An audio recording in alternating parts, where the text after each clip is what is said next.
Welcome to Popcorn Psychology, the podcast where we watch blockbuster movies and psychoanalyze them. My name is Brittany Brownfield, and I'm a child therapist, and I'm joined by Ben Stover, individual therapist. Hannah Espinoza, marriage and family therapist. We're all licensed clinical professional counselors, also known as therapists, who practice out of Chicago.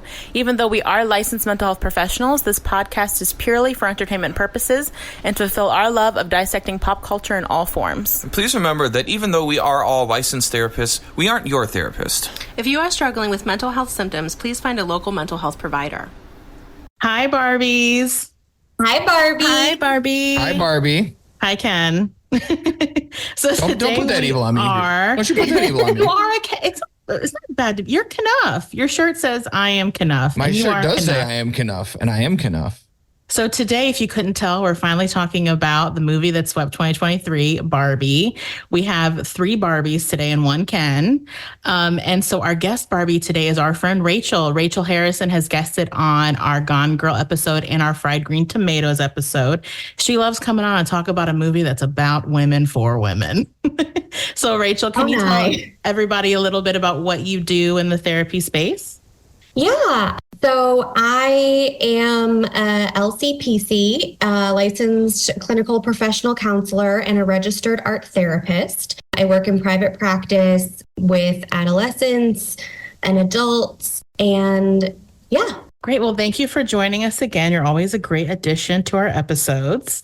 So Barbie, the plot of Barbie is our girl Barbie is living her Barbie life in Barbie land. And then one day she starts thinking about death and things like that. It starts going a little, as they would put it, weird. And so in order to deal with that, she ventures into the quote unquote real world, where she meets real women and discovers that, holy hell, the patriarchy exists. And that's what the real world is unfortunately shaped by.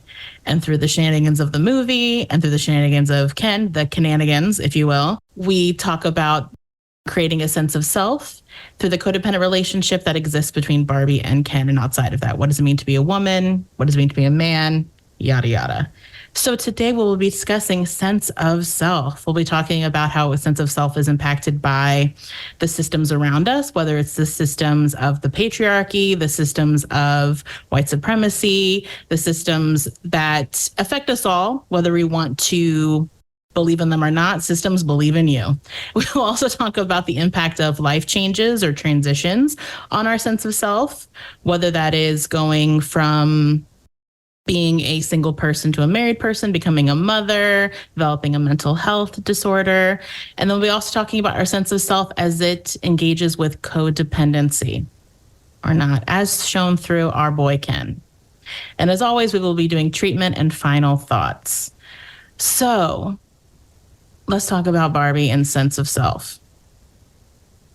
Go. The sense of self is a tremendous point of evolution throughout this film. I think it's really powerful to watch the way it's portrayed, as so many characters, especially Barbie, have to figure out who they are in the midst of changing definitions of reality, which I think is something that brings all of us into employed status as therapists, that people come see us because life, damn it just won't stay the same. Things change. Yeah. And unfortunately, we have to go along with those changes or not. Yeah, I think right off the bat, this movie jumps into sense of self, where it talks even about how for a long time, the only dolls available to girls were baby dolls, and how what that showcased in terms of sense of self is this idea that as a girl, all you could really aspire to as an adult, your adult self, would be a mother. There's kind of like a dark quote that I wrote down in the beginning of the movie where the narrator says, ask your mother, in terms of how much they enjoyed that situation. And I was like, that's, really hitting it out of the park right from the beginning. It was interesting how this movie starts with the idea that Barbie, who has such a reputation for actually harming girls' senses of self, that she was introduced in this movie as an almost like a radical alternative doll that finally let girls, kids in general, feel like they could be anything when they grew up, that they could be a firefighter and a computer scientist and an astronaut and a teacher and the president and all this stuff. I don't know. I found it really interesting how the movie starts with the idea of like, what would women be like and their sense of self be like if they were in a more matriarchal society, or maybe just like, well, it's not egalitarian because the Kens are not treated as equals, but more of a matriarchal society. Yeah, this idea that what would it be like if you could be anything and it didn't matter if you weren't a mother or if you were married. If you just had blanket support, what might people grow into if the expectations on you were, you do you, we'll support you. And I think one of the most interesting ways they show that in the very beginning of the movie when they're doing all the montages of the Barbies is when the Barbies win awards and how they respond to receiving those awards, how they say, the one said, I worked very hard, I deserve this. And the other one, they said, you're like the greatest writer of our time. And she said, I know. And how we laughed when we watched that in the theater, right? And why is that funny? Yeah. Because it's such an atypical response we see women give to receiving like praise and accolades, and how that is a part of this idea of like the sense of self in terms of like feeling like you deserve to be in certain places, that you deserve to be in certain rooms, that you deserve certain rewards and awards, and how women are conditioned to be small, even when we are receiving high awards that we earned. And it is like a very simple way to kind of startle that into you by having that be in the beginning of this movie, because it's not like a huge thing, but I remember being like, oh, interesting. What would a world be like if women just felt like they could say, yes, I'm confident, thank you. And it wasn't a beauty pageant either. Like, you know, in Barbie land, there's Barbies of all shapes and sizes, all skin colors, all heights. Like it doesn't play into the beauty standards we in the real world live by. Yeah. Are held to. It was quite clear that they went firmly into the territory of being representative more so than a lot of traditional, typical, what's the word we use for what's Margot Robbie's Barbie called? Stereotypical Barbie? Is that what she calls it? Just straight up stereotypical Barbie? I thought it was a more clever word, but nope, it was on the nose. That makes sense. Yes. Yeah, the stereotypical Barbie, where she was just this impossible beauty standard and her body is at unrealistic proportions. That I remember in grad school reading articles about how harmful that could be to some people that could never attain that because that's just not how their body is built. Well, nobody's body of course, nobody is built that way. It's not physically possible. Right. It's not physically possible. I remember reading that you had to have 2 ribs. Barbie has 2 ribs removed. So she like literally, we can't look like her. I think also her feet are too small to support the weight of her entire body. So she wouldn't even be able to like stand or walk. Nope. Yeah, that's what I've heard, is that her boobs are so big in proportion to like the rest of her body that if we made her into a real life person, she wouldn't be able to hold herself up, which is telling. Yeah. Her hips are too narrow too to support her frame. So like there's all kinds of things that are like, just make it really difficult when every other piece of media or anything else anywhere pushes this idea that to be valid, you are either ridiculously thin to the point that you've been photoshopped into oblivion or you're out.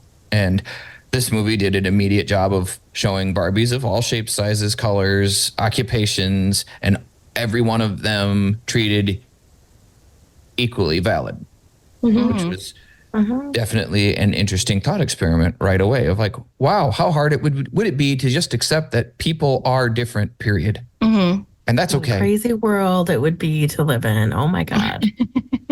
Right? Never mind that if they're Kens, we just disregard their existence except to say hi. But, you know, I did find a lot of value in look at this little thought experiment we created here where Barbie can be anything. and we can just accept that. Yeah, in a world in which you're not centering the male gaze. Like, I think that kind of like summarizes for me what we're talking about, where you can kind of look like anything, like anyone, you can be different sizes. It's like a non-issue. Like how you look is, it's an interesting thing when people shit on feminists and they're like, to be a feminist, you have to like dress like you're wearing like dirty overalls and hairy legs and like you don't care about your appearance and you hate all men. Yeah. When in actuality, I think Barbie Land is actually like how it would more look if women were less stressed about the male gaze. And not even just from wanting to please men, but also wanting to be like safe from men. Because I think something that we notice right away, well, Barbie says it right away when she enters the real world, is she immediately starts clocking her feelings of unsafety. And how that starts to almost immediately impact the way that she holds herself, directly impacts the way that she dresses. She immediately goes to the store and gets other clothes that are also sexualized by the police officers who are arresting them. And so it's interesting to see Barbie Land from the idea of what would our sense of self as women look like if we weren't concerned with the male gaze, like if the male gaze wasn't prioritized within our culture, which is what the patriarchy does, right? Is it centers maleness and not just like men are great. Look at these horses, cowboys. Like I think Ken thinks of it, but it's more how women alter themselves to prioritize the male gaze and how when women do that minimizing thing, like with the award speech thing again. It's not even so much that women don't think they deserve it. Because I do think a lot of times women, when they won't take a compliment or won't express confidence in their strengths, it's not even so much that they don't believe it. It's also if I act like I believe it, if I am honest about believing it, I come off as like arrogant, cocky, maybe a bitch. And it makes me less likable. And so there's this conditioning that women go to in the patriarchy of like, I have to be seen as likable at all times in a way that I couldn't even really tell you how ingrained that is in my, I mean, it obviously is. Cause like I said, when I saw that scene in the movie, I was like, oh, like I felt it in my like solar plexus because I was like, yikes, like that is how this dials all the way down into even how we present ourselves to the world about things that we know we're good at.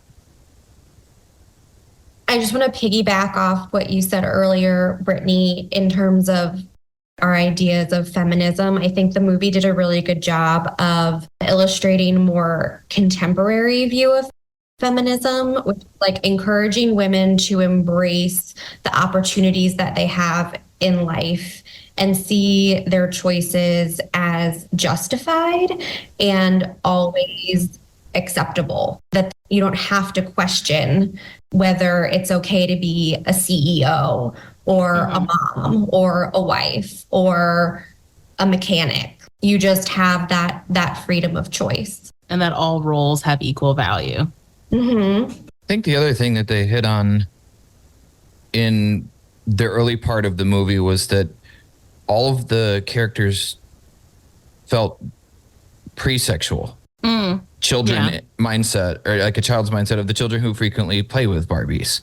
Not only was there not necessarily development focused on the male and or a sexualized gaze, but that the concept of sex and relationships was completely irrelevant to their existence, which I thought also was a powerful metaphor used throughout the movie to kind of show stages of development as they become aware of how many things must change once we become aware that we have parts and what they do.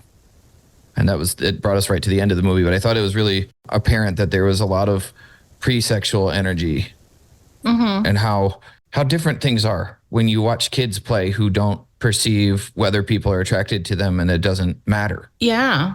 And that doesn't have to be gendered one way or another. It just is not a concern. Mm-hmm. And Well, how much it overcomplicates things when that does come into play for adolescents and just, relationships, adult relationships in general. Yeah, because it makes me think of when I work with adults to develop their sense of self now. I will a lot of times hearken back to their childhood selves if they have that available to them. And it made me think of what you just said, Ben, because what I'll usually say to them is when we're kids, if we are in secure, safe environments, we are typically able to just know what we like and we're not hemming and hawing about it. We're very connected to our like intuitive self, if you will, or the part of us that like to see something and likes it. And we are good at knowing our strengths and telling people our strengths. And like, I'm really good at jumping high. I'm really good at running fast. And I'm really good at beach. I'm really good at beach. And how when we get older and we become more aware of being attractive to other people, it does get harder to connect to that part of us that just knows ourselves. Yep. And acceptance becomes based on a whole different basis of things, which is a tremendous life change. Adolescence and puberty is really where I see a big disconnect in like messaging towards boys and messaging towards girls. I think we're moving in a better direction in terms of encouraging girls to be focused on what they're good at and embracing that and not talking about what they look like, but about what's inside their heads and how smart they are and how funny they are. But that I see is like one of those big things where, boys are like, oh, you're so smart, you're so strong, you're so, and girls, it's like, oh, you're so pretty, like pretty princess. It's like thinking about what kind of messaging are we sending to kids that, helps them shape their sense of self. And it starts from very early on. Right. We all start to align towards both internal and external validation, things that make us feel like ourselves, but also things that make us feel accepted. Human beings are pack animals. As much as we all like to think we're lone wolves and little badgers running around out here, we are not. We do not survive on our own. We don't base our functioning on what we can gather for ourselves. We base our functioning off the reinforcement we get that makes us feel like we are part of the tribe.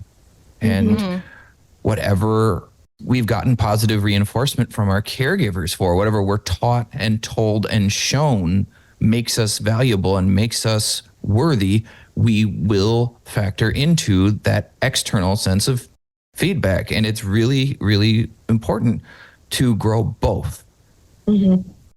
And I think for a long time, especially for little girls, the world has done exactly what you said. And boys, like gone like, oh, well, you're so strong and good at sports. So like, where are you so pretty? Well, what if the girl wants to be strong and good at sports? What if the boy wants to be pretty? Right? What makes one better than another? And this Barbie Land gave us a fresh look at the thought experiment of what if we just let that be and just let people feel validated and accepted by everyone else for being who they felt like they wanted to be on the inside. And it's a powerful reminder that as we're now responsible for guiding little people one way or another in this world, that we're taking care to validate kind of both sides of who people are, that you can be something in the world and also be the thing that makes you feel like you. And it doesn't have to be based on what the world says. The world will accept you if you do. So in terms of how we view systems in this movie, both the systems within Barbie Land and the systems of outside of Barbie Land, what are other ways that we saw the impact of those systems on the way that our characters evolved and felt grounded or not grounded in their sense of self? I don't think the pre-awareness anyone was grounded in a sense of self at all. I think the only one that's clearly grounded in a sense of self is Weird Barbie. Yeah. And that's, I think, stereotypical Barbie has a very clear idea of who she thinks she is, but it's not based in a whole lot other than this is what I do, which all felt very childlike for me. Like this movie very much, as I think about it, felt like going from the ages of 8 to 14. Like starting at the beginning of the movie where people are like 8 and then like moving through like those junior high years to the start of high school where you realize like, oh shit, I'm like more like a grown up now. Well, I think it's because it's not until she becomes psychically connected to Gloria, who's having this kind of existential crisis and dreaming up like cellulite Barbie and existential death Barbie, that there is that awakening. And so, yeah, she does go from like what feels like a very innocent 8-year-old type kind of awareness to all of a sudden like, whoa, what are these thoughts that I'm having? These are really intense feelings that I'm having. It, I think, mirrors a lot of what going through puberty is like, but also developing anxiety or depression, where all of a sudden there's these thoughts and feelings that don't really feel like you, and you don't know what to do with that. Yeah, I think kind of jumping off from that, I think a great limitation of Barbie Land, right, is the fact, like you were saying, Ben, that they are in this like pre-awareness stage. They're kind of stuck in that age of development. So what is hard for Barbie when she starts to become, I guess, more self-aware, if you will, starts to maybe grow up, is the Barbies around her, other than Weird Barbie, they don't know how to support her. Like they don't have the context for what she's going through. And so they do try to help her, which is good. And they send her to Weird Barbie, right? So they don't like ostracize her because she is thinking about stuff. But you can tell that Barbie does feel anxiety, starts to feel that anxiety about fitting in, right? The part of why she's trying to act like she's fine is because she's also starting to be aware of this idea of like not fitting in to the world that she's in and how scary that idea is. Like the therapist in this story. The Weird Barbie? Yeah. Yeah. She's like, no, you have to do the work. You can't choose not. That's true. Right. You have to She won't let her pick the high heel. I love Yeah. it. Yeah. Like you have to pick this one. Yeah. Yeah. You get the Birkenstock.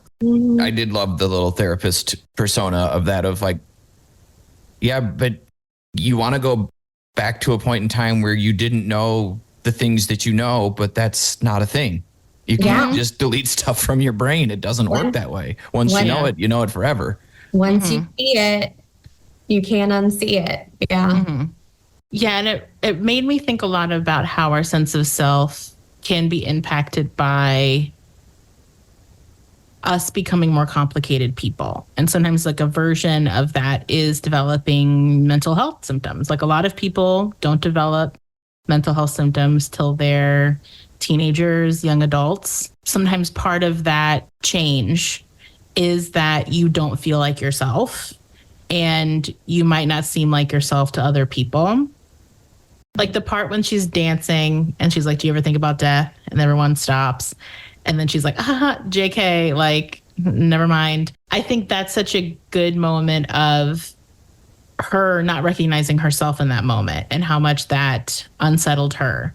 And how when you start to have like these thoughts and feelings that you don't recognize, it does trip you up about who you are. And it really, and then waking up the next morning and her internal song, like her internal monologue, Lizzo, it being all like messed up and everything around her being messed up, I think is such a good allegory for all of a sudden you wake up and you're like, I don't feel good like I used to. I developed depression as a high schooler, and I was known within my family as a happy kid. And so this was something that I like struggled with in terms of my sense of self when I developed those symptoms, is this doesn't connect with who I am. And I don't know what to do with it. And also I don't know how to tell people what I'm going through because they look at me like confused. Like it feels like there's a lot of explaining that has to be done to even just tell somebody how I'm feeling, because the reputation I had was kind of Barbie-esque in the sense of like, Brittany's so happy. Brittany doesn't have any problems. Brittany's easy as a kid. And so to be more complicated, to have a more complicated inner world and to have to tell other people about it felt like a lot of work, because people would push back the way that I think Barbie kind of got that, which is like, but that doesn't make sense. And you don't make sense to me. And I don't know what to do with that information. Yeah, how scary it can be to talk to someone about all these internal feelings that you're having when that person hasn't experienced those same things. If someone has never experienced depression, it's really hard to relate. I think you get comments of like, well, just snap out of it or just try harder, like, but you don't have anything to be sad about. Just keep going, right? Well, And that's really tough. Yeah. Yeah. Yeah, it's very unnerving to recognize that all of a sudden the role you used to fill in a system no longer feels authentic, and you keep trying to fit in and play that role, but it doesn't feel like you anymore. And then the little moments you have where you stray out and reveal your truth, other people give you the, Oh, that's not who you are. right. The record does a little jump on the turntable there and gets the full scratchy stop. Music stops. Everyone's staring. The potency of that scene. Mm-hmm. Looking at it through the lens that I've kind of proposed here of looking at the developmental changes from grade school through junior high, right? Of looking at, I've had bad things happen to me. Have you guys had bad things happen to you? Do you think about that sometimes? And like other kids look at you like, I get Sunny D in Saturday morning cartoons, man.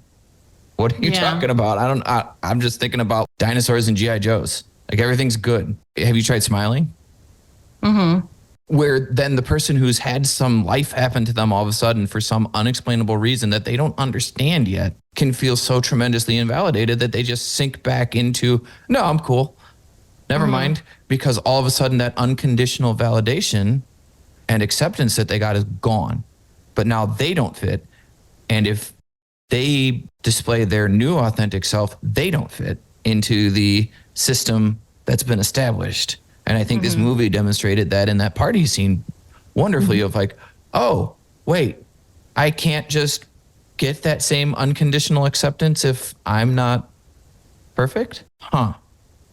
I guess I go back to being perfect. But the internal monologue of Lizzo having all the sorts of weird shit in her little song there. Yeah. Yeah. Beautifully done. And then I think something to just be thoughtful about if you're an adult listening who has a kid in your life that you're trying to positively influence is being careful about how we as parents reinforce a role. Oh, like if you have that sort of like yikes reaction to what's shared with you, like how because of the validation we're seeking, how people will do what Barbie tried to do, which is like, okay, I'm just going to try to like act like business as usual. I'm going to try to like fake it until I really can't, until my feet go flat and I can't fake it anymore to my comrades that I'm not the same person I was yesterday or the day before that. And the resistance we see with Barbie where she doesn't want to stop being perfect. I think that's also what's really interesting about this movie is that it isn't some feministy movie where the Barbie is in this cloud of pink and doesn't understand like anything. And then once her brain gets opened up, she's like, yes, I want to be a fully actualized person.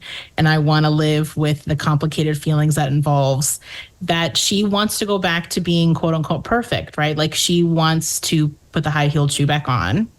And that's more realistic. When I work with people in therapy, they want me to help them become the person they were before. And then my job is to say, I'm so sorry to have to be the one to tell you this, but that person does not exist anymore. That person will never exist again. And you have to develop your sense of self now that your brain has been changed. And now that doors inside of your brain have been opened, and those doors will never go away. And that is more real life. This movie does that very, very well. I think there could have been a much simpler, dumber version of that, which is her just like, I didn't realize that this life was so fake. And I want to be like a real city woman. Yeah. And she doesn't. Well, and that because it's so hard and scary, right?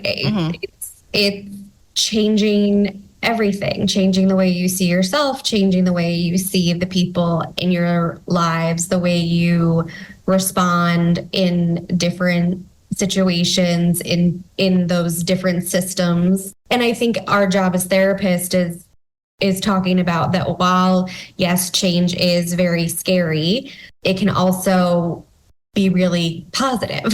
Change isn't necessarily a negative thing. I think people oftentimes, oh, I don't want anything to change. I want it to stay the way it is. Yeah, but what if it changes and gets better? And I think that's a big part of what we do is bringing an awareness to that. Yeah. It's a huge thing that we do because it's vital that there is at least one system somewhere that someone can be a part of, even if it's just kind of a one-on-one system like we see with Weird Barbie and Barbie, where someone's going to tell you the fucking truth. Mm-hmm.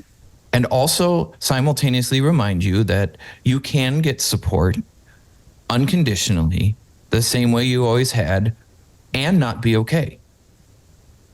Mm-hmm. And that to be okay and to have a purpose and to be something that is worth going through because it will get you somewhere.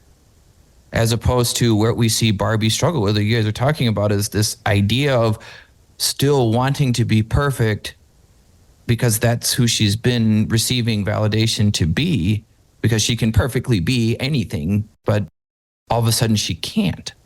Mm-hmm. And all the other Barbies still can. Mm-hmm. But which reality is real? And that's where the value of therapy of going like, oh, no, sweet baby angel. That was a reality that was available for some time. But now you're transitioning to a new one where all of these other things are also normal. And you do have to wear the Birkenstocks. Yeah, which she wears at the end, which is kind of the movie going along with what we're saying, which is that once Barbie does enter the real world and come back, she doesn't just, I think in another movie, like the same alternative dumb movie I'm thinking of, they would write Barbie Land back to the matriarchal system, right? And then Barbie would be like, okay, everything's back to normal. Huzzah. Or maybe even her and Ken would end up together in some version of their relationship. And so it is interesting that this movie shows what we're talking about, which is that after all this change, you see that, I think what sticks in my mind is the moment when they do the vote at the end and Barbie has that sort of like haunted look on her face, like she's trying to get into the joy of the moment. But you can tell, which is great acting by Margot Robbie, you can tell in that moment, it kind of flashes through her eyes that like, oh, I don't feel fixed like I thought I would. I am not happy and feeling it. Like I'm still different than the other Barbies. And I'm not feeling the same exuberance that they're feeling and having to kind of fake it when she does a little dance. And you can tell that she's just trying to like go through the motions, and her realizing like, I don't think I can stay in Barbie land. I have to move forward to keep figuring out who I am, which is what we're talking about, which is more like real life. Like she can't just go backwards and be old Barbie again. She has to move forward and be a different version of herself now. Right. And both Weird Barbie and Ruth existing in this movie to kind of provide some validation for there being another explanation that maybe other people don't know yet or aren't aware of, but circumstances beyond your control, some just due to randomness, have brought you into an awareness that doesn't allow you to return as you are to the old reality in a way that will fit. And it's okay. It is okay to find comfort and strength and fear and worry forwards, that you You don't fit where you are, but you might fit somewhere else if you just embrace these changes and allow yourself to grow, knowing what you know. And I thought those moments were really powerful illustrations of subsystems that we need. Sometimes the one-on-one guidance of someone to tell you, like I said before, like just the truth. Mm-hmm.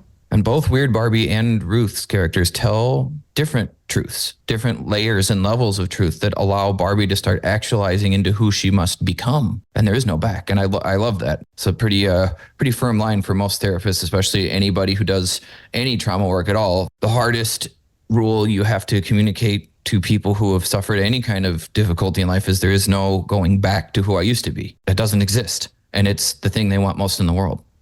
Mm-hmm. So we're going to take a break here and we'll be right back. So we talked a lot about the concept of Barbie and Barbie Land.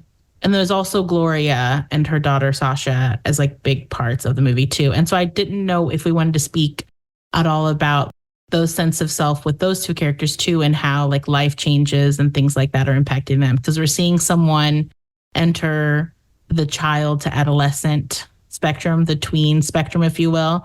And then also Gloria as a mom, and a mom to a kid that doesn't want anything to do with her, which is part of being a tween. Is, you know, I try to prep a lot of parents, like, your kid's like hating your guts a little bit and hating your face. That is to be expected. Don't take it personal if you can help it. Which you can't, Mm-hmm. because it is personal. And looking at Sasha's character and how venomous and truth-telling that they were having her be, and kind of reinforces the lens that I'm looking at this movie through, of watching that kind of development and seeing Barbie's a bit behind where Sasha is. But Sasha just lays into her with all of the venomous truths that 12 or 13-year-old girls have realized that, wow, life sucks.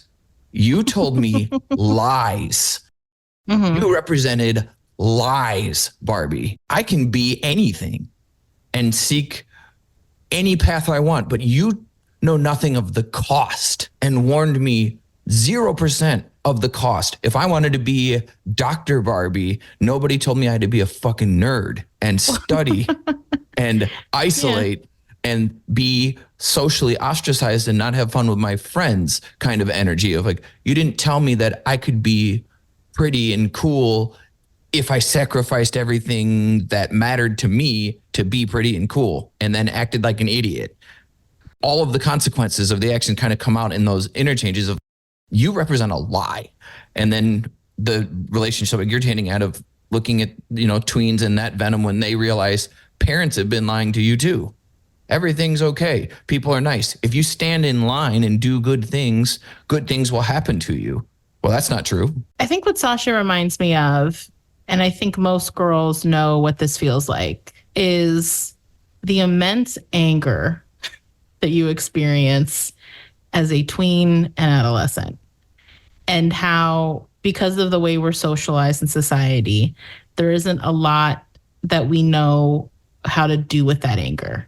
And so I think it does come out towards our parents and towards our friends and towards ourselves. How I kind of interpreted Sasha's venom towards Barbie is, you sold this idea of being a person and being a woman that I feel like is hurting me, because one, I don't look like you, you know, and also I'm sure it was on purpose that the actress that plays Sasha isn't white, you know, and so like and she's not blonde. I don't look like you. You sold this idea of what being a girl and being a woman supposed to be like, and you also sold this idea that there was all these options.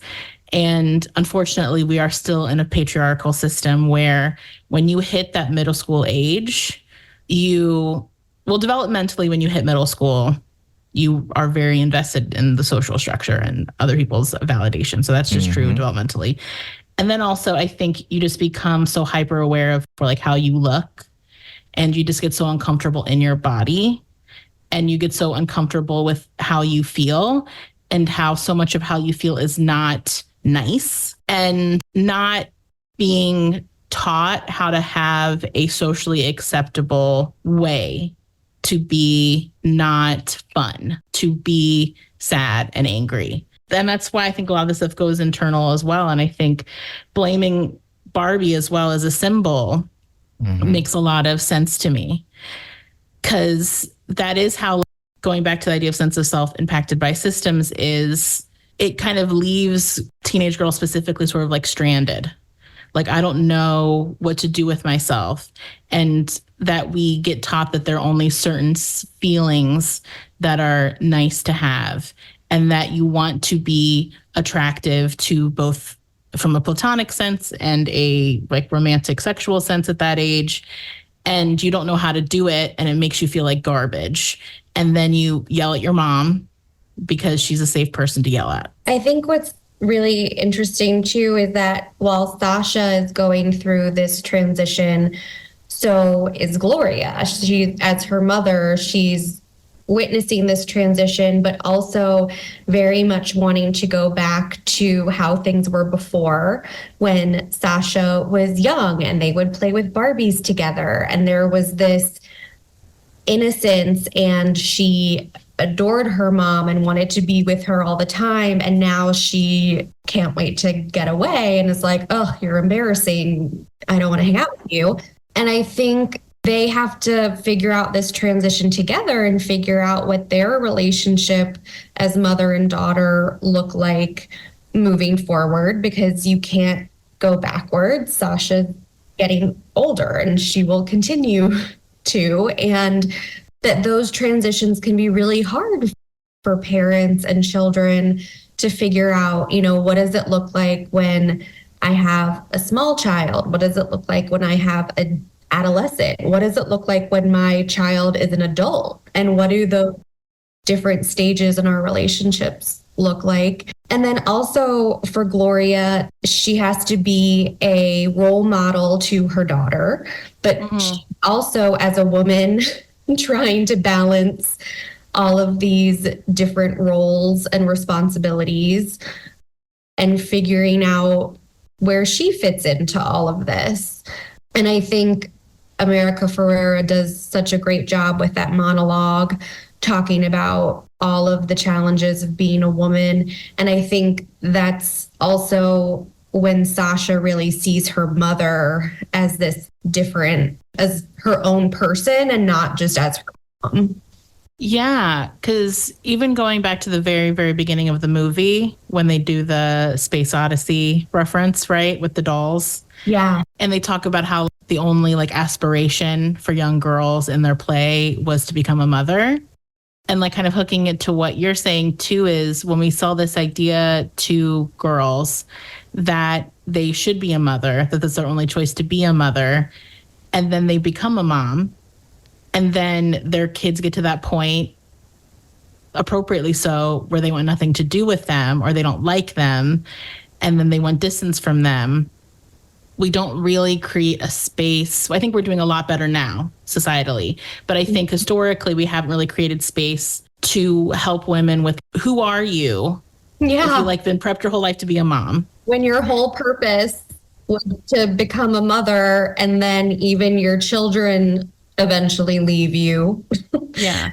And then what? And what are you left with? Yeah. Yeah. It becomes a really big struggle point, and especially when there were more people who were choosing or able to or influenced to, where the role was to be a caregiver at home.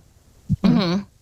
That to deal with children who are becoming increasingly more involved with their peer groups, with their school, with their activities, leaves them behind. We see a lot of struggle for what has now become a codependent relationship, for the parent to let go and let the child grow, and they struggle with forming their own identity again, like reforging who they've become, because they've sacrificed so much out of necessity and also out of, I guess, expectation, but to re-find who they are can be quite a big struggle. And oftentimes, as they try to grasp onto this reality that no longer exists because it was so powerful and meaningful and rewarding to have this little person be the most excited thing. Like the only thing close to it is a dog.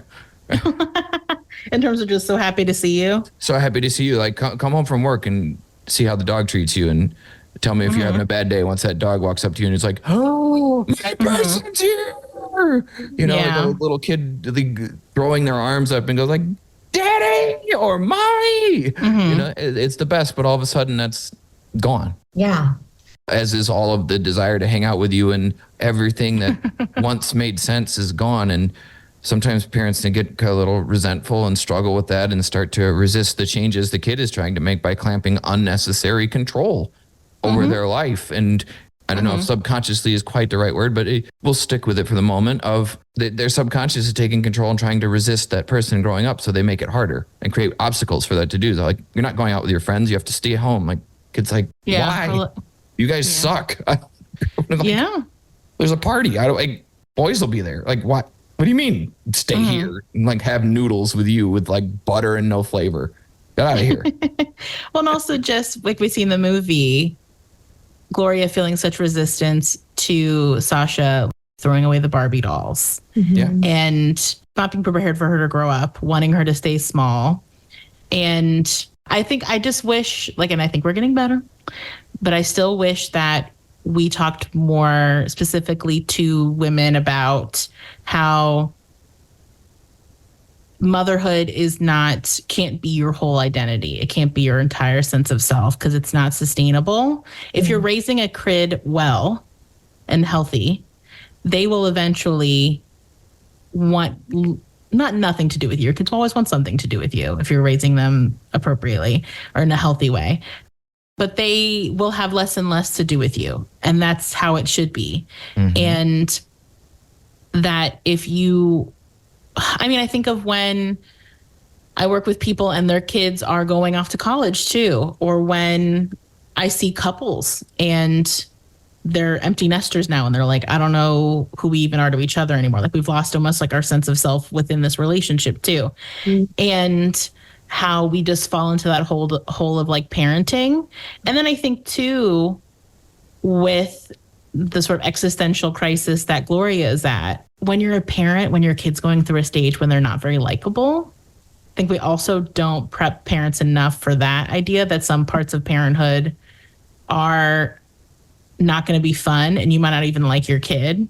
And then how do you view yourself as like a person, as a good person, if you aren't enjoying being a mother or a parent, at certain waves of parenting as well. And how that can fuck with your sense of self in terms of, like I said, am I a good person?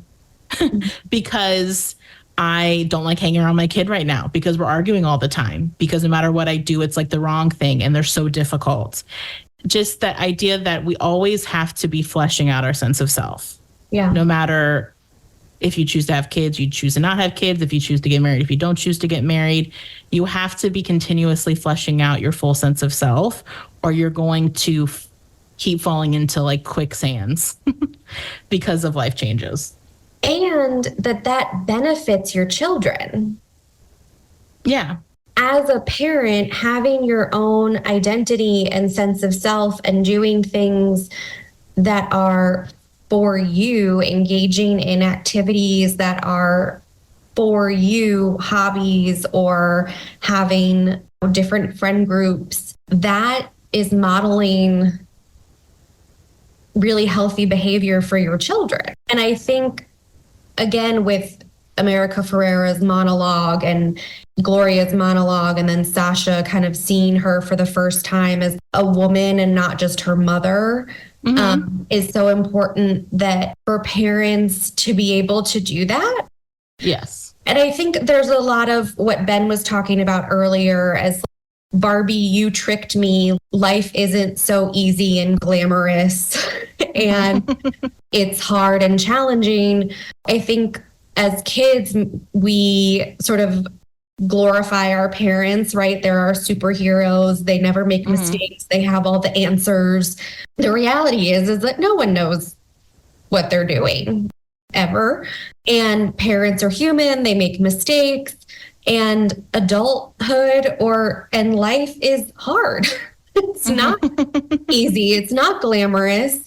Sometimes as adolescents, we get really angry with our parents when we kind of realize, oh, wait, they're just flawed human beings like everyone else. And I think parents need to be transparent about that and talk to their kids about their own challenges and show them that there's more to their identities and sense of self than just being a parent. It's important because then they will open up to you. And that's yet again where this movie has all of this written into like this developmental time frame that you see. Yep.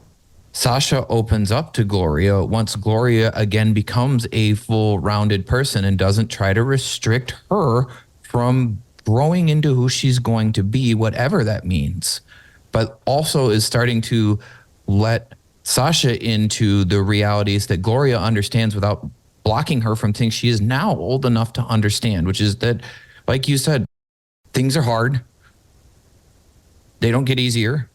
But let's not pretend that everything is butterflies and rainbows, and let's say shit's hard out here and it's okay to validate that. Yeah.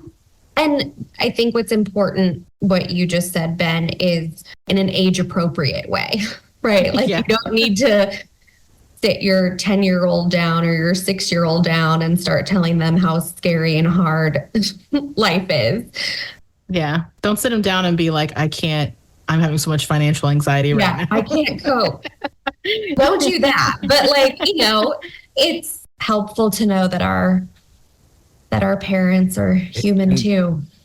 Yeah, Gloria definitely strikes me as the kind of mom who slaps on that big smile and tries to act like positive and outwardly chipper all the time. And then, of course, what you see Sasha doing, you could argue is like in direct rebellion to that, like wearing all black and being all surly. And then once she realizes that her mom is having these, what she probably consider like metal internal thoughts, she's like, oh shit. And then it probably makes Sasha feel more validated. And no offense to my parents, I love them very dearly. That would have felt different for me as a kid, because when I would express my feelings and stuff, my sadness, I would usually just get, but you're such a happy kid. And I'd be like, well, I don't know what to tell you because I'm not anymore. And so, yeah, I think showing your kids that there's a full spectrum of emotional self. Yeah. But not dumping on your kids, because that's where it goes into the actual genuine unhealthy codependency, is when your kid knows too much about your internal life or is too clocked into how you define their sense of self. Or how scary the world is. You don't want to.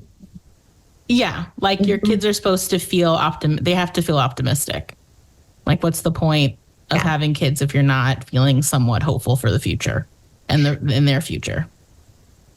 Yeah. You don't want to scare them. And you also don't want to blur that boundary of like parent and friend. You're still the parent, but you don't have to be perfect all the time. You don't. And I think it's vital to understand that when we're looking at little people that are becoming more aware of what the world is day by day, that we're not trying to inappropriately stifle that growth, because it doesn't go backwards. Just like they don't wear smaller shoes, like their feet don't get smaller either. Neither do their ideas, their experiences, their emotions. It's very important that we let them have space and validate them and create an appropriate understanding of and explanations for the things that they're experiencing without unnecessarily coloring it. And I think that was a very important role that Ruth had in the movie, where they're letting her kind of explain the way things are, but she was so gentle and grandmotherly about it, of going, hey, yeah, it is hard. You're named after my daughter, who I didn't have a perfect relationship with. I had failures as a mom too. I'm a 5'3" grandma. I don't look like Barbie either. But that doesn't mean that we can't play and dream and enjoy. And all of that was a great illustration of how we start handling these life changes and transitions in ways that warm up, and watching that play through in each of the storylines of Barbie in Barbie Land, Barbie in and out of Barbie Land, and realizing things are bigger, and also Sasha and Gloria's relationship, that the more Gloria created space for Sasha to see shit's hard out here, but also I'm not going to dump all the things that are hard for me, but let you know I struggle too, but I'm not going to tell you all of it, or like, yeah, it's actually hard because rape, murder, and war are real, but we don't need to do that. We can just let the perspective be with the child who's growing up, but validate them in their fears and understandings and realizations that there is a lot more to the world at every given moment, and that's kind of scary. Yeah, well, on that note, let's take another break. All right, so just so you know, Hannah had to pop out unexpectedly. Hopefully she'll be back with us by the end of the recording, but if not, and you're missing her voice, that's why. So what we're going to talk about now is our boy Ken, because we couldn't, not talk about Ken and talking about this movie. We tried Ben, ironically, our Ken, Ben, at the top of this podcast before we started recording, reminded us we can't go too heavy on Ken because this is Barbie's movie. So thank you, Ken, for telling our Barbies enough. that. Okay. You are Ben, Ken Ben. Put in my own stake here is that I said we're not going to be like the Oscars and spend an entire episode on Barbie talking about Ken, even though we could, because I have some pretty strong disagreements with the Academy for that one, and like missing the entire point of the fucking movie and going like, well, I mean, Ryan Gosling was like really great in the Barbie movie, and just going like, how did you miss the entire point? Well, if the Oscars are going to do one thing, they're going to nominate the one character that they shouldn't, ironically, about the movie. They will nominate the one white character out of, in a movie that's about diversity. They'll nominate Ken and none of the Barbies. You know what I mean? About a movie about Barbie and feminism and all that kind of stuff. So, yeah, you're not wrong there. So when I was thinking about Ken and sense of self, because he's the one that goes on his own sense of self journey, horseback, if you will, to figure out who he is. What I want to talk about is codependency and sense of self. Because I think what's really interesting about Ken is that he feels like, to me, when I work with adults who are raised in a family in which they are conditioned to be enmeshed with one of their parents. He does not know who he is without Barbie. He wakes up, he goes to, I don't even know where he wakes up at. Where does he wake up, on the beach? Does he disappear at sunrise and go find Barbie every day? I mean, I think that's pretty much it. So what are your guys' thoughts about Ken? Ken and sense of self, Ken in this movie. The entire point of Helen Mirren's narration, which has been brilliant throughout the entire film, is illustrating that Ken doesn't even know who he is without Barbie. Ken only has a good day if Barbie looks at him. Put this one on a silver platter for you and telegraph it that Ken has no identity beyond being at Barbie. And what I think is a wonderful bit about this movie, and I think what got Ryan Gosling on board, because he didn't want to do it. I don't know if you guys saw or anybody read the story about it, but they were really lobbying for him to do it. And he's like, nah, I don't know. It wasn't until he saw his own daughter's Ken dolls buried in the garden upside down that he went, okay, maybe there's a story to tell here.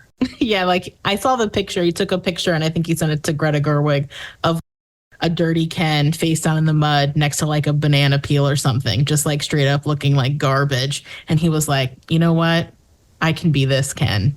He had to find that gritty underbelly that is being Ken to bring into this role. I love that. I did too. And like it changed my perspective on it a little bit, of understanding like how important it is to recognize no matter who it is that isn't able to actualize into themselves without the context of another person, they're likely to find an extreme struggle. And we get to see what happens with Ken and how many villainous turns he takes, but really the whole time he just wants to be loved and seen and be enough.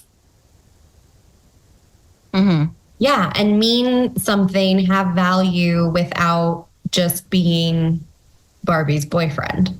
Yeah. And I think that is in our world.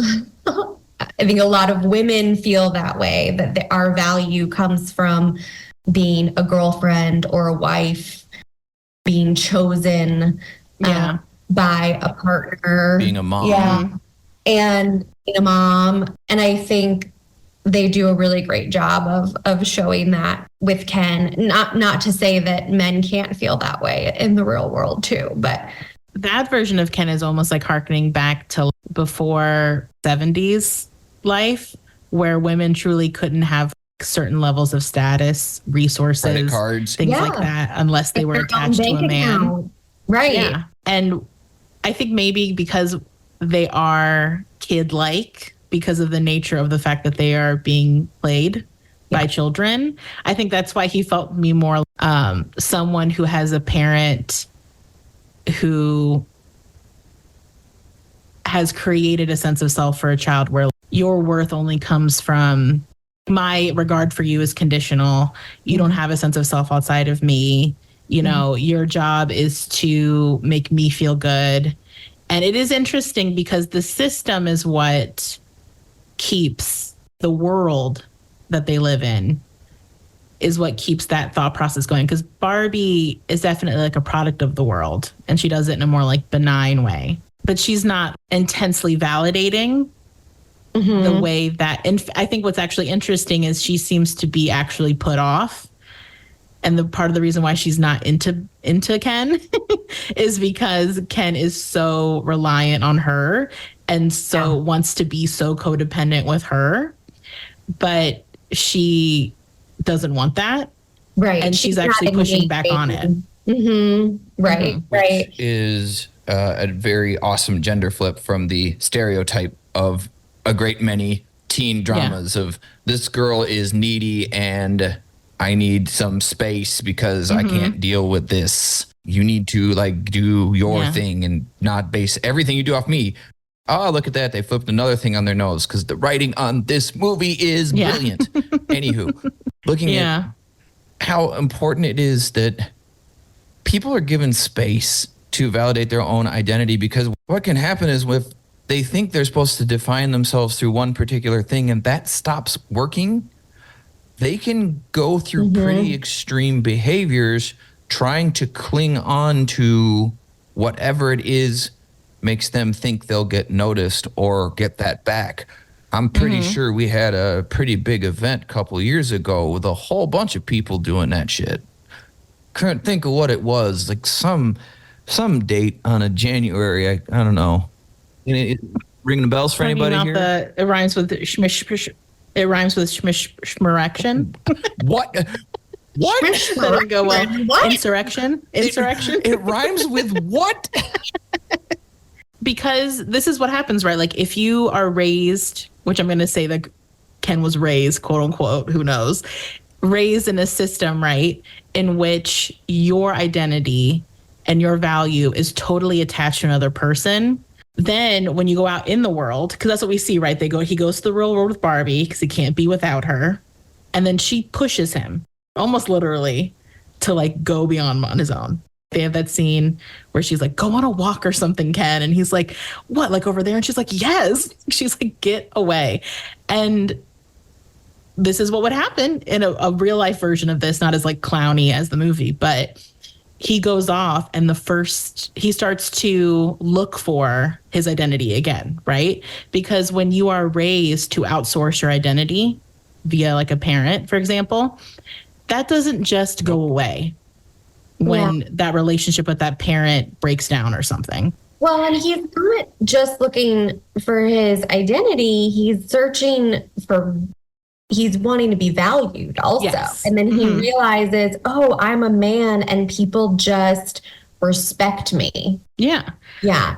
I have value just because I'm a man. And I'll say this, we all know someone in our personal lives that you can feel hasn't quite worked out who they are. and they just kind of like adopt personas. I think this is also something that we all do to a certain extent as teenagers when we're trying to figure out our sense of identity. I went through a weird stage where I dressed like a skateboarder. I have never skateboarded in my life. I think I tried once and I fell off twice and I gave up. But I wore these gigantic Etnie sneakers that were so ugly in retrospect that I could have beat a man to death, but they were so big and blocky, because I was like trying to figure out who I am. Maybe I'm a Hot Topic Did you girl. say You know what I mean? Girl? Maybe. I probably was. I didn't wear a tie, thankfully. I did not get caught up in that trend, but I was definitely wearing a lot of belts that were made out of seat belts and bottle caps, shit like that. But we try on different things, figuratively and metaphorically, Yes. right? When we're trying to find our sense of self and to explore like what fits and what feels right and what feels authentic. But you have to try on a lot of things and kind of figure out where you belong. And some people are constantly just trying on new things and jumping from one identity to the next, and it never really feels like authentically them. It does not. Yeah. So Ken does the thing that makes sense that he does, which is he starts to glom on and dress up as the idea of being a man, right? He sees the guy in the fur coat and he sees the horses and he just reads all those weird books, and he's like performing a sense of self, right? He's performing an identity to help him feel, like you're saying, like that sense of value and that sense of who he is, but it's still not attached to his authentic self, which is why he's still a mess. Like you see when Barbie comes back to Barbie Land and it's become like the dojo. The Mojo Casa Dojo house. Casa House. Dojo. Yes. Right. When it becomes Horseland. And When really all he wants to do is think about horses and just And Barbie. Well, you still see that when Barbie isn't looking, he still's looking at Barbie with like those like longing hard eyes, and he's still like wanting her approval, and he's still into her, right? Whether that's because of his toy wiring or because maybe he genuinely likes Barbie and wants to be liked by her. But you can see him trying to shove down that more like lover boy part of him. Yeah. Because he is trying to perform this uber masculine cartoon version of being a man by like yes by like really getting into the Western aesthetic, which is so funny. Yes. But also sort of like, oh, when a boy likes you, he'll like be mean to you kind of thing. I mean, it really plays into that. Playing too cool for school, like hard to get. Oh, I don't know. Do I like you? I'm not sure. Yeah. But I just desperately wanted attention. And he does, because that's what he's been taught to validate, which is where it becomes like to validate himself is through his relationship with her. And then if he can't have that, he's going to, just like a child, if I can't get attention the positive way, I guess we'll try the negative way. But sometimes accidentally on the way, they get that validation from other external sources. So it gets confusing, particularly for younger folks. And like you were talking about, Brett, even your own experience, I think all of us, like Rachel said too, of trying on different identities at different points in time in our life for things that feel like that's what we're supposed to do. That's who we're supposed to be to get validation. You'll find it if you are conforming to the standards of whatever the new communities you started to get that from.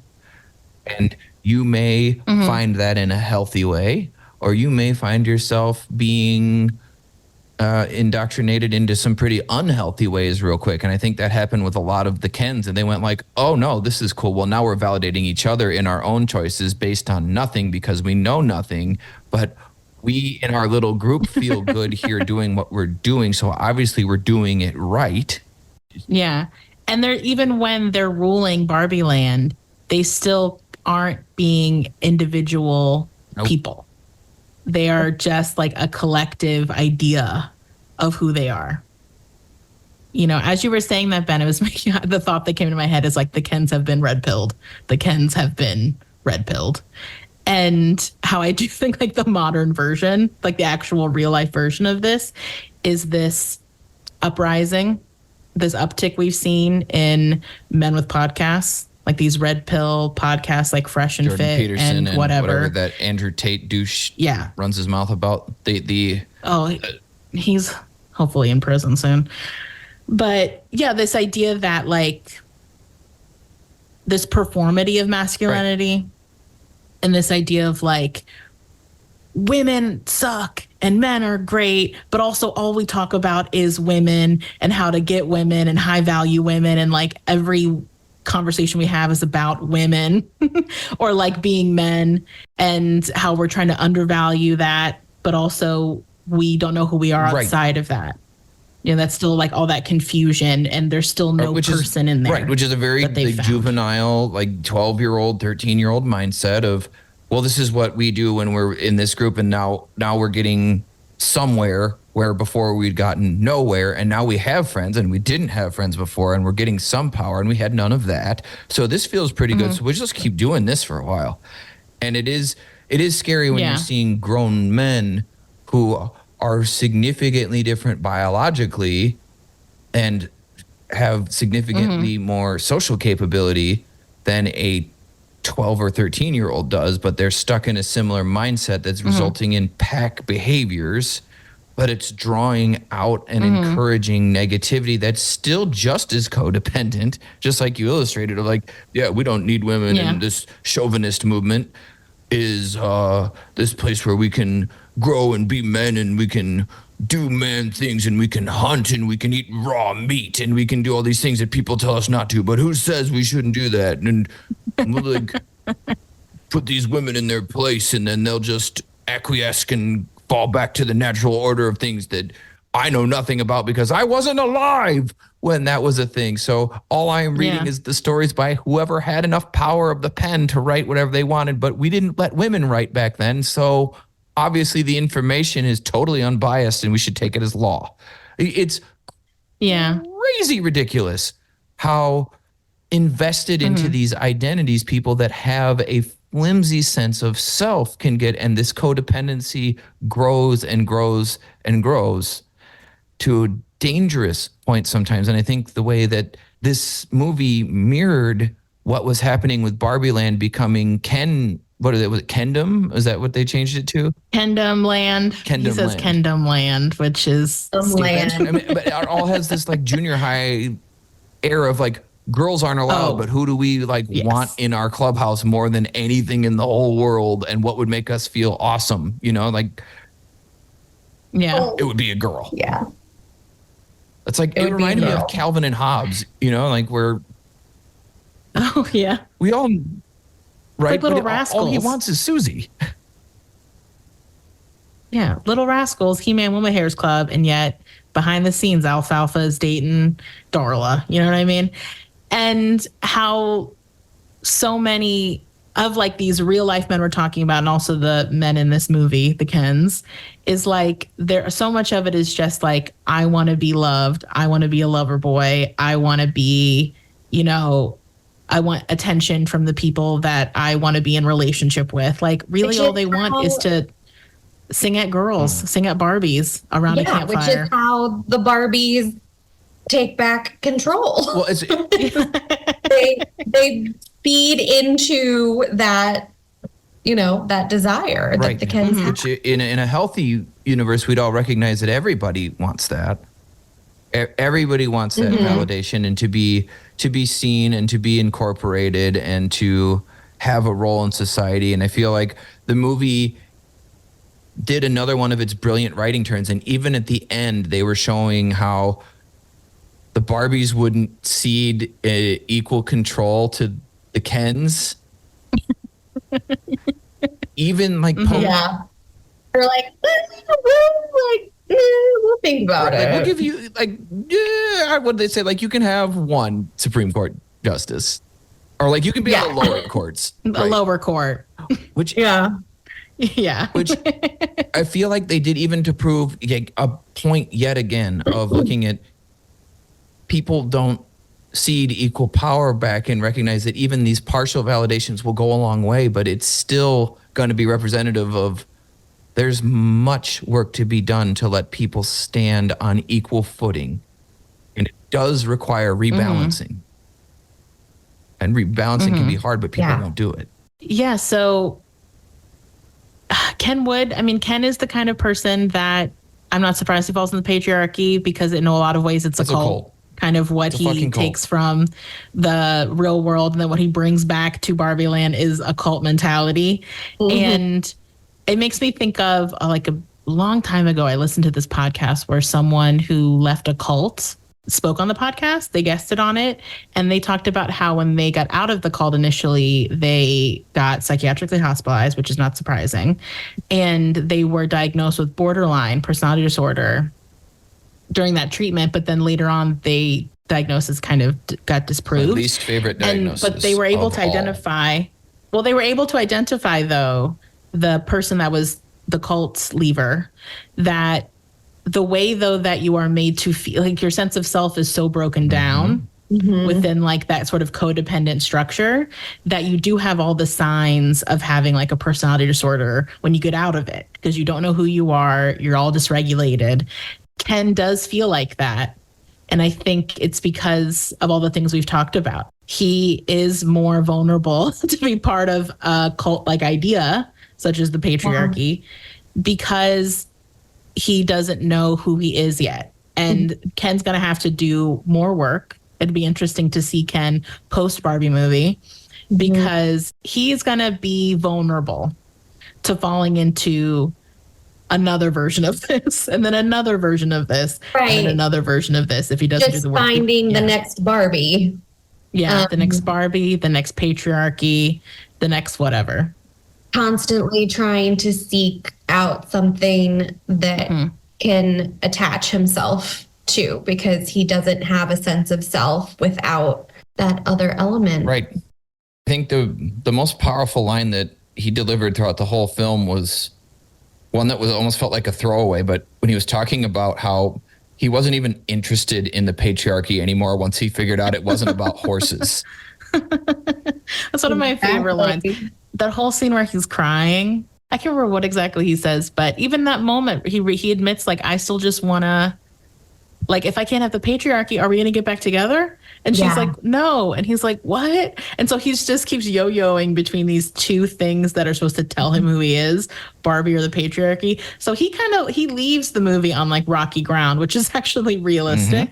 Like I said, when I've worked with adults who grew up with a parent that had like a personality disorder, where like, if you have a parent with personality disorder, how that can look, but not always, is that if they're not in their own mental health treatment, you as a kid can become sort of like a planet that circles around them.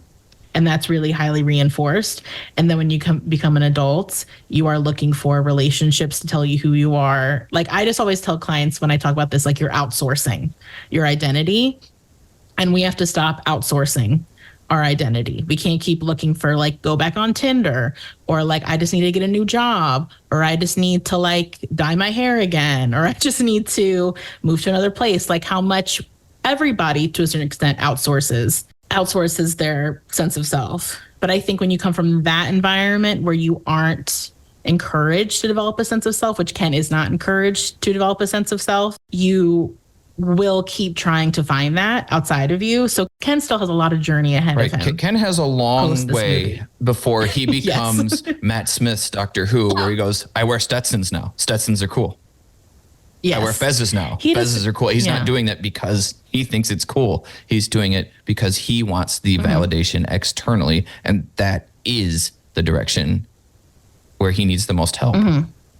If you, sir, are valid for whatever reasons make you you. And that he has the ability internally to find value and purpose and a sense of belonging that doesn't come from who you hang out with or where you live or what you do or who you're in a relationship with. Wait, Rachel, did you just basically allege that he needs to do existential level work that we probably can't fix in 12 sessions by helping him connect how he thinks and then how he feels and what he does? Yeah, it's probably going to take a little bit longer than that. Oh, Ken's going to be in therapy for the next decade, if not longer. And I'm sure he'll love therapy. I feel like Ken would love therapy. Ken would be the kind of client that I have when they present like this, where I can tell that they want me as their therapist to tell them who they are.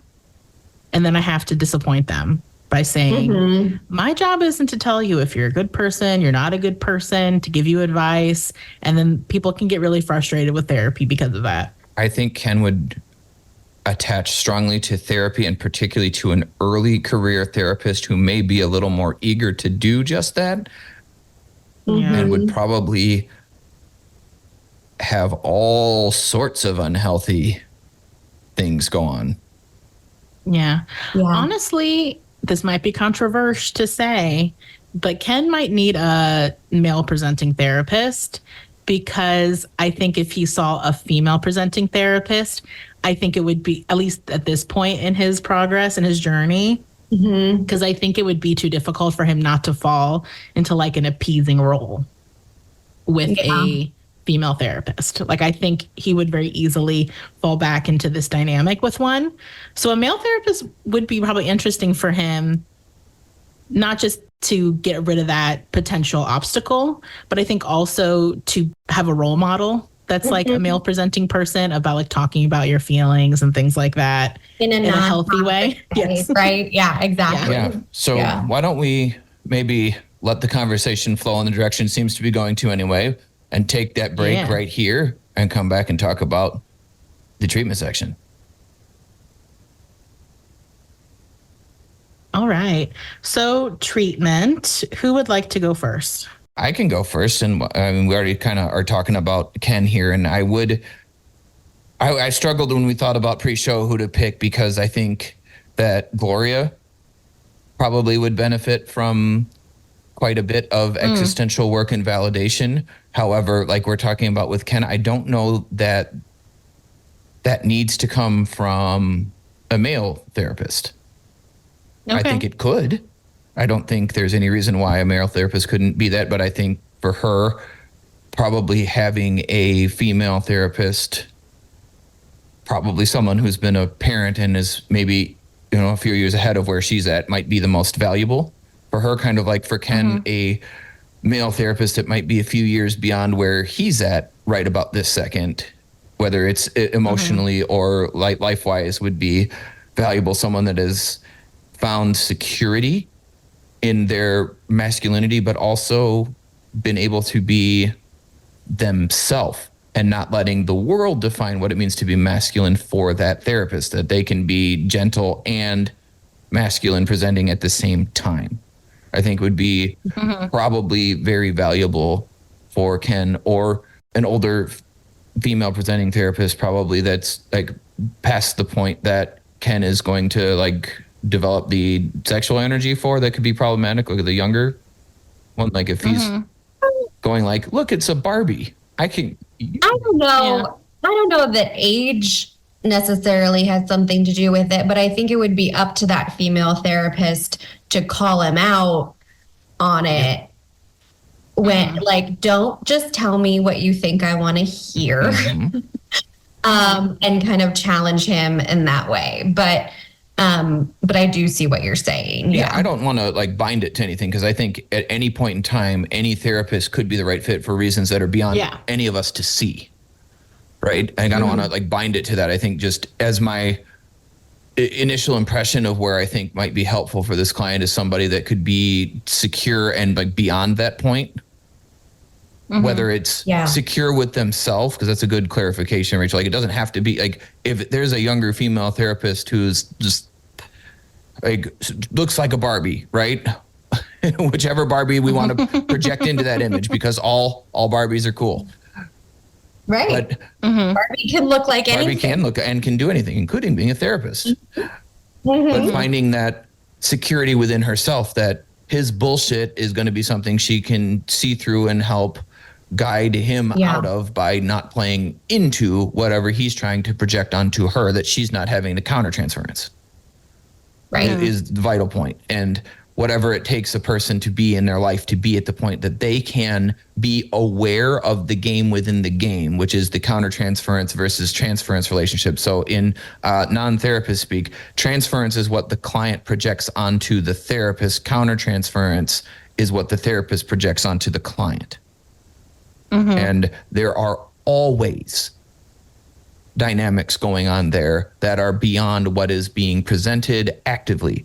There is always something going on, and it is the therapist's job to be aware of that. Client needs to be aware too, but it's the therapist's role to educate the client that that's a thing and be monitoring that. Sometimes when you're selecting a therapist or a person, if you're in an agency where you have the ability to assign a case as it comes in through an intake process to go, who might be best for this?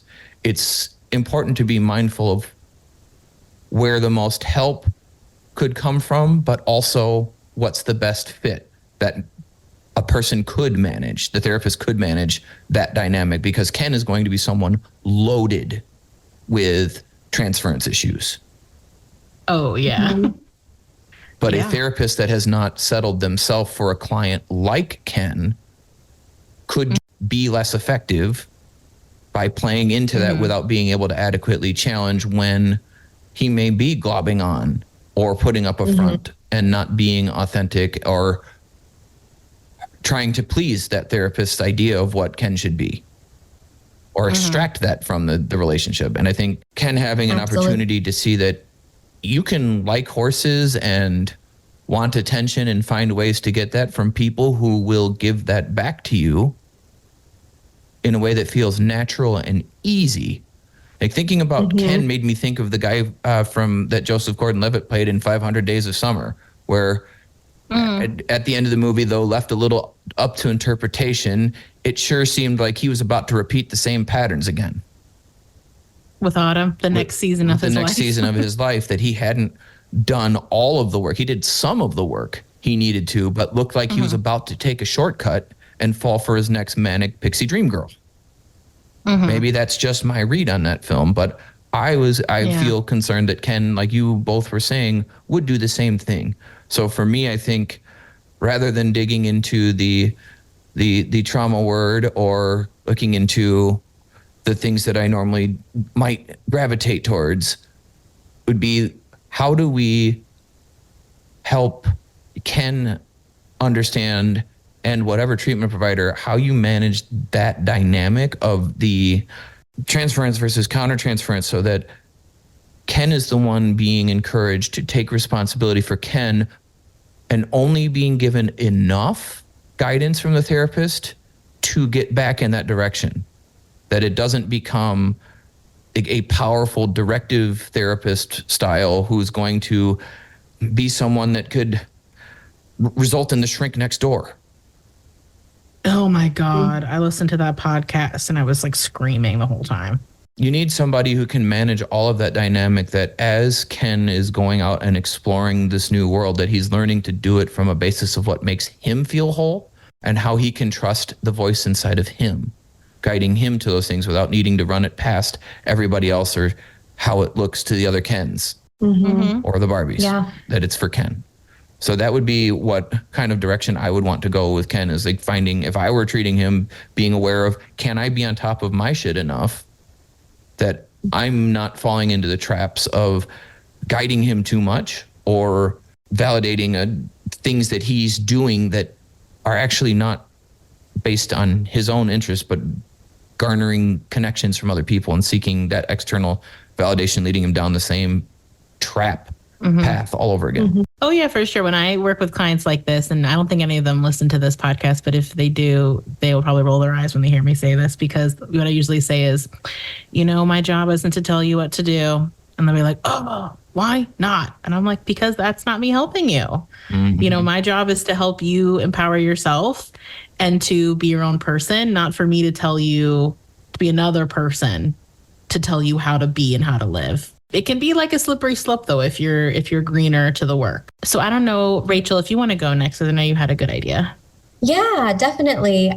I would really enjoy working with Gloria and Sasha doing family art therapy in regards to like collaborative art making, which would foster open communication and helping them work through that transition of the stage in their relationship as mother and daughter, and Sasha coming into being a teenager and Gloria being able to, again, in an age appropriate way, relate to Sasha and share more about herself and her experience, and helping them figure out sense of self, and then how does that relate to their relationship with each other. Which is really a vital part of grounding this whole story that's so bananas and pink and yellow rollerblady to reality. Yeah. Yeah, absolutely. I think so many parents struggle with this stage in their children's lives. And I think being able to create a safe space where kids and young adults can openly talk and share and express themselves. I think that's where art therapy can really come into play, is that it doesn't necessarily have to be talking, right? We can use art as another tool for communication and self-expression. And then in terms of making art separately and then processing that artwork and sharing together, but also collaborative art making is working on communication and boundaries and establishing, how we relate to one another. That can be really helpful for a lot of families. Nice. So I will go and I'll talk about Miss Barbie. It's interesting to think about because she's a doll coming into the real world and becoming like a fully human person, I guess. And so thinking about her, if she came into my office, which I hope she's in therapy. I hope also one of her appointments that she schedules after the gynecologist is a therapist.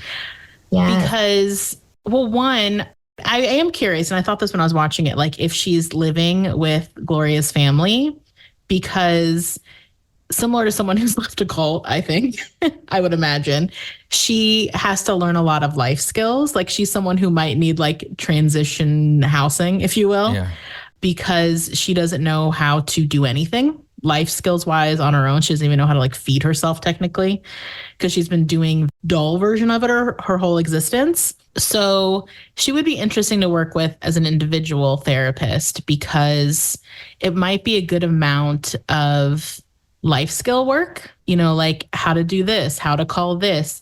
And sometimes working in therapy can be a safer place to do that, because my job is obviously not to judge my clients.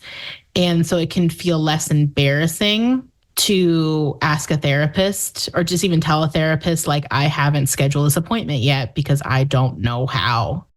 And that's also like, I've worked with people in the community that because of life circumstances, they didn't learn a lot of things that people generally know, like their bra size, or how to make a doctor's appointment, or how to get an appointment. Right. And so a lot of my work was teaching that stuff, as well as helping them with their frustrations and their mood symptoms and their anxiety during all of this. She would be someone that it would be interesting how much that would come into the work we would do. And then also, she's someone who's figuring out who she is from the ground up. So it would also be really interesting to work with her about finding out her like intuitive self. Can you sense things that you like? Starting small with food and colors. And do you have a sense of stuff that speaks to you because you've had everything presented to you? She's never made choices. I think it would be a lot of work around making choices. How do you know how to make choices? Feeling comfortable, maybe making mistakes when you make choices, because you can think of her too, maybe as like a late bloomer that she's going to be going through a lot of experiences that we go through when we're much younger, and creating a lot of space to talk about that. I feel like a lot of our work together would be very talk oriented. Curtis talking through her thoughts and me just trying to build up her sense of self through that. And then maybe doing some experimental stuff. Hey, how about between now and next session, make this phone call or go to a coffee shop and sit and see how that feels. It might be a lot of more homeworky than I usually do with clients, where maybe I give her little tasks like life skill oriented stuff, and then maybe would incorporate more like CBT, coping skills, grounding work with that too, of pay attention to how your body's feeling when you're in this space you've never been in before. Use these techniques if you need them, because I think it would be really easy for her to get really overwhelmed and stressed. Her life just gotten so much more layered than it ever was before. So as much as there is excitement, I'm sure there's also a lot of these other feelings. Yeah, I think it would be just a lot of meeting her where she's at, a lot of life skill stuff. I think something I learned from doing community work is you should never assume that people know how to do things necessarily. And so she'd be someone where I'd have to be very careful as the therapist that I'm not projecting my knowledge onto her, and not in like a patronizing way where I'm like, do you know how to dial a phone? But more just like making sure that I'm checking in, that she knows maybe little steps. I assume all adults know, but that's not necessarily true. And then I would say with her too, I don't know, it'd be interesting now that she has a full working body and parts of her. Is she being affected by hormones for the first time? Is she experiencing sexuality for the first time? Because I think what is interesting about her in Barbie Land is she kind of comes off as like asexual, but in a way, like you were saying, Ben, in a way that kids are. Yeah. Where there's like a limit to their interest in whatever gender they'll end up being attracted to. I was thinking maybe I'd stay over. Why? Like, I don't know, maybe we just hang out. Like she Why? doesn't seem, even from this perspective of her and Ken, like she's not leaning in when Ken's leaning in to peck, right? Like she seems very disinterested in that dynamic. Yeah. So that could be part of it too, is like figuring out like who she is from a sexual lens, all that stuff, and like dealing with the world. I mean, it'd be a lot of just adjusting, and I'd probably also want to be able to communicate with Gloria and stuff if she's the one staying with them, thinking of her as someone who maybe needs that more like transition care of just if I have any concerns coming up. Ooh, like she's worn the same clothes every session. You know what I mean? Like if there's like things that she just doesn't understand, like having someone I can maybe talk to do kind of like from like a wellness perspective, like, hey, is she okay? And establishing a support system, like a support network, right? She's in a whole new world now. And so other than, you know, Gloria and Gloria's family has to figure out how to make friends as an adult, how to make money. How to work and things like that. And I think for her, it would also be really important, again, just to normalize making mistakes and that things aren't perfect, because she's so used to, even when she has made choices in Barbie Land, they always work out perfectly, right? So normalizing that and helping her find community. She'd be a fascinating client. Someone that just came like out of the mist, and you have to really help them acclimate to like the world. I mean, it's really like so being born into like adulthood, right? And okay, figure it out. Right. And especially like coming into the world looking like an adult and having people treat you like an adult, particularly a sexualized adult, if somebody develops secondary sexual traits early. That all of a sudden the world's treating you in a whole different way that you are wholly unprepared for. That would 1000% happen to someone that just showed up into the world looking like Margot Robbie. And that could be a whole nother conversation in terms of how I might have to do work with her on feeling safe and boundaries.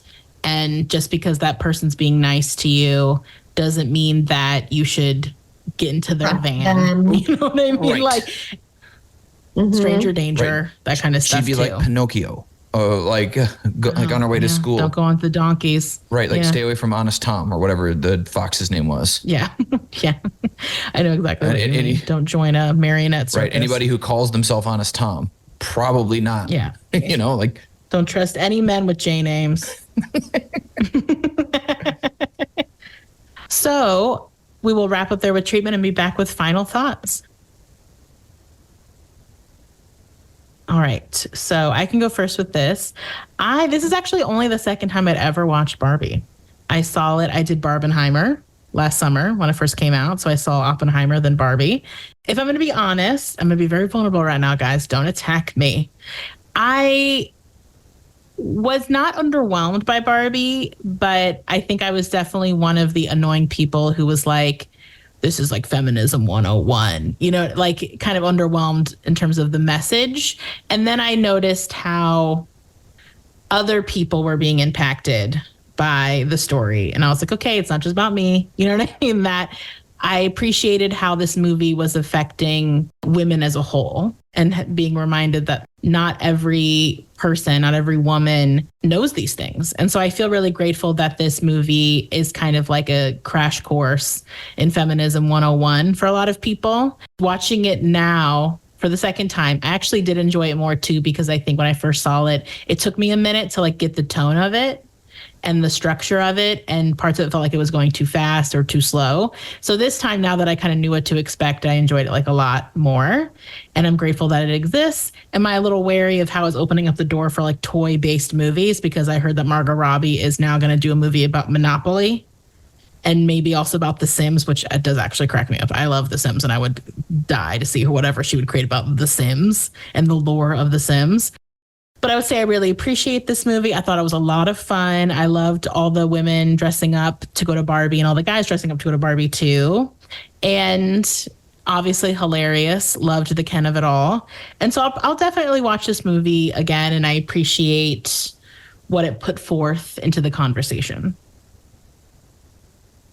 I agree with you, Brittany. I think, I loved it the first time I saw it. And the second time I saw it, there were even other things that I didn't maybe notice the first time around that I thought were hilarious. But I think, maybe taking for granted our knowledge about equality and feminism and things like that.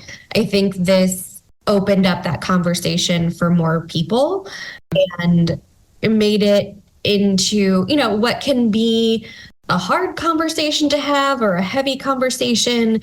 There's some humor in it. I think that really goes a long way, maybe changing people's perspectives or the way they think about things. But I adore this movie. I think it's great. And if you haven't seen it, you need to go watch it because it's good. Yeah, if nothing else, it's very funny.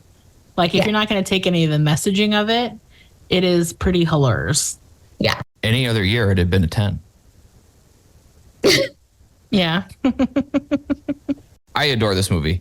This is exactly the kind of movie that I could watch over and over and find something else in. It appeals to my satirical brain, but also the inherent absurdness that is the person that I am. And this movie found a way to kind of blend hard-hitting truth and empathic understanding, but also do it in a satirical and absurdist way all at once. And it's the exact kind of combination of things that I love in a movie and going to the movies to get.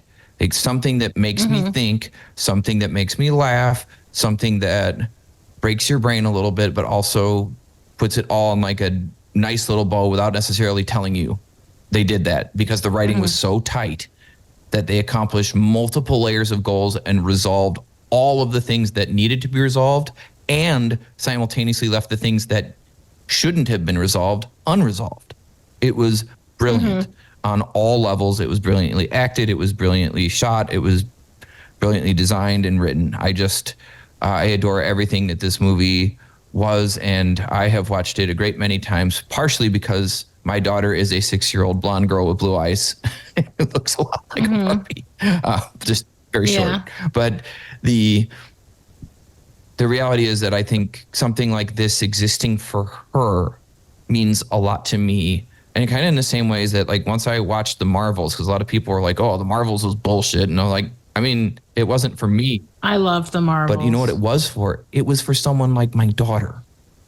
Yeah. I remember when I saw the Marvels, I thought to myself, this movie, and I mean this in a positive way, this movie is for teenage Right. girls. And I was like, I get why the usual Marvel fandom hates this movie, because this movie was not made for them. And this movie did not even think about them. And nor should it have. When it was being made, and I flippin' loved it. And it didn't need to. Oh, I haven't seen it yet, but now I need to go watch it. It is fun. It's fun. It's clean. It's simple. But it's it knows its audience and what it's for. And Barbie knew its audience and then crashed full on into the reality that its audience was everyone, because the messaging inherent to it of being important, or that how important it is to validate and accept people, but not do so blindly and not follow blindly, but to move through life purposefully, engaged in what makes you feel like you, but also taking care of the feelings of the other people around you and telling them the fucking truth, including the hard ones that, hey, I'm just not that into you. Please stop following me around, instead of gently letting people follow you around on the hook for the rest of eternity. It's okay for someone to not be your thing, even if they're really convinced you are. And it's important to tell them that truth so that they can close that chapter and move on with their life. And you don't let them hang around. Finding a way for this movie to communicate all of those things and encapsulate both the male and female perspectives of like junior high school into it, and be compassionate towards both of like, hey, look, both of y'all got your shit, okay? For such a funny movie, it's so deep and complex. Like there's so much going on. I think earlier, Ben, you said like you could do 6 episodes on this movie alone. There's a lot there. And I will say what I love about this movie is it goes what I call full stupid, where it is so dumb at point, like purposely dumb, like the fight on the beach where they're doing slow-mo. They're not in slow motion. They're moving in slow motion. The other Kens. Yeah. Like I love movies that will go full dumb in their humor. Like if you like that part of this movie, I would recommend you watch Barb and Star. Go to Vista Del Mar. It's one of my favorite movies. And talk about a movie that goes full dumb from top to bottom in the funny. It's Kristen Wiig. It's so friggin' stupid funny. It also has a song in the middle performed by a heartthrob, the guy who does 50 Shades of Grey, does a song in the middle about also loving a woman, I think, who doesn't love him back or not knowing who he is. So I would highly recommend that movie as well. So we will wrap up there. Thank you, Barbies, for listening. Thank you, Ken. As always, you can find us at X, TikTok, and Facebook at Popcorn Psychology. You can find us on Instagram at Popcorn Psychology. Actually, at X, you can find us at popcorn_psych. If you want to get in touch with us via email, you can email us at popcornpsychology@gmail.com. If you would like to become a Patreon patron, we always appreciate it. There's rewards at every level. You can be a $5 member. You can be more than that. If you're $50 or more, you can pick the subject of an episode that we do. If you want to support us via TeePublic and purchase some merch, we love that as well. As always, leave us reviews wherever you listen to us, and be nice. We're sensitive and we see your reviews and we read them to each other. And sometimes I cry. Just joking, but not always. So with that, be nice, everybody. And thank you for listening. Happy 7th season.